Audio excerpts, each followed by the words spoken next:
Pemerintah dalam PP nomor 28 tahun 2024 yang diterbitkan akhir Juli juga mengatur soal jajanan di sekolah.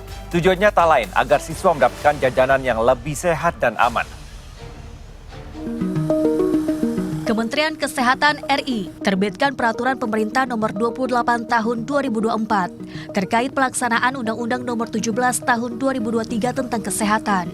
Di antaranya, PP ini mengatur juga terkait jajanan sekolah. Hal ini terdapat dalam pasal 202 tentang peran pemerintah daerah. Dalam pasal tersebut, disebutkan bahwa Pemda harus mengawasi aktivitas para pedagang di sekolah.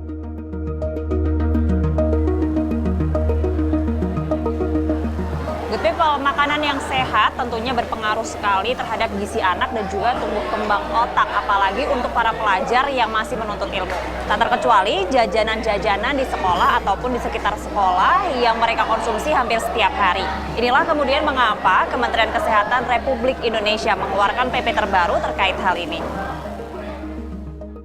Aneka jajanan di sekolah kerap kali jadi momok tersendiri bagi orang tua karena tak dapat mengontrol konsumsi buah hatinya.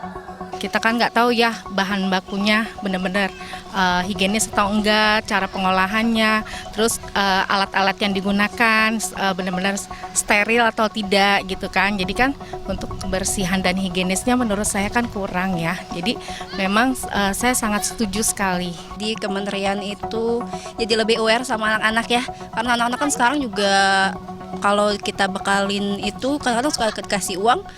Mereka juga suka jajan sembarangan, kita juga takut ya, nggak setiap saat kita bisa protektif sama mereka bisa aja jajan sembarangan di sekolah yang kita nggak tahu. Kita takutnya sakit, intinya kan sebagai orang tua kan takutnya sakit, takut keracunan apa-apa kan kita takut. Apalagi kita minuman itu kita minuman sendiri, jaga kesehatan itu lebih nomor satu. SMAN 32 Jakarta, salah satu yang sudah terapkan aturan ini, menjadi peringkat 1 pangan jajan anak sekolah yang aman tingkat nasional. Pihak sekolah mengaku perlu kerjasama dari berbagai pihak agar hal ini dapat terwujud.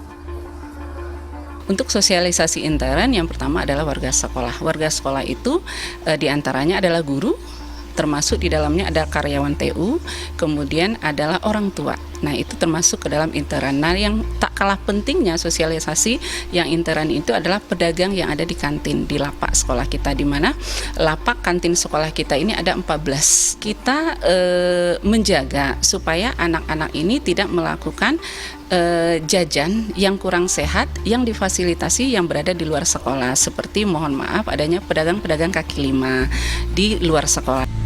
Sementara, pemerintah Provinsi DKI mengaku sudah melakukan sosialisasi dan bekerja sama dengan lembaga terkait perihal PP yang mengatur terkait jajanan sekolah ini.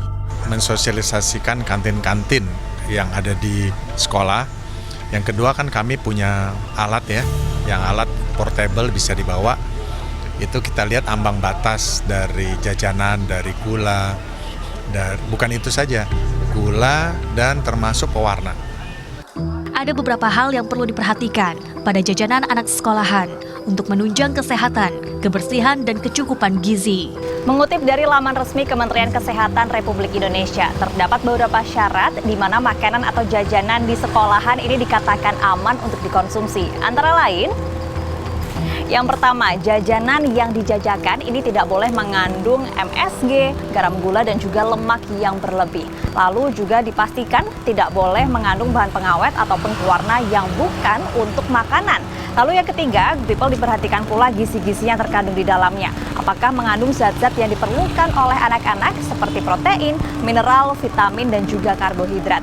Lalu good people tidak hanya memperhatikan gizi dari makanannya saja, namun yang diperhatikan adalah pembungkusnya. Pembungkus makanan dan minuman ini juga harus dipastikan terbebas dari zat kimia yang berbahaya bagi tubuh.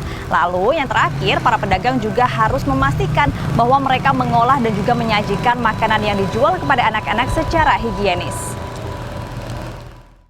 Penerapan masih harus terus dijaga agar jajanan anak makin memenuhi standar kesehatan dan gizi yang ada. Peran orang tua, sekolah, serta pemerintah menjadi penting agar tercapai tujuan makanan yang lezat, sehat, dan bergizi bagi putra-putra bangsa. Tim Liputan melaporkan untuk NET.